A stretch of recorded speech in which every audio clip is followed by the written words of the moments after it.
G'day guys, Johnny's Hot Tip here, and don't forget to subscribe. Okay, today we're going to show you how to cool your drinks quickly.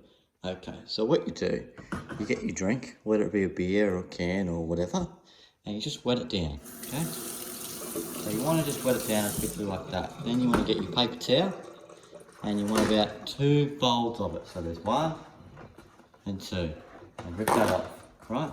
Then you wrap that slowly around your beer can, whatever it may be, soft drink, alcohol.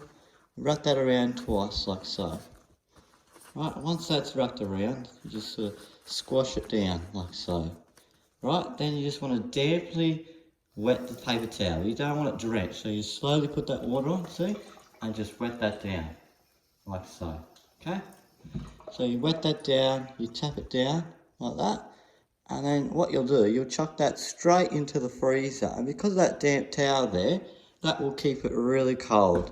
And that will be faster than ordinary beer. You can test out between the two and just see. But I can assure you that it's going to be right. So with your can, it's a little bit more difficult. Right, you rip it up. Right, and you want to fold that in half. And then sort of in half again. Like so. And then once again, you'll wet your can down just to get that stickiness started, and then you'll wrap the paper towel around like that, okay, and then wet it down like so. Okay guys, that's Donny's hot tip. Hope you guys are still staying safe and doing the right thing, and I'll see you on the next one.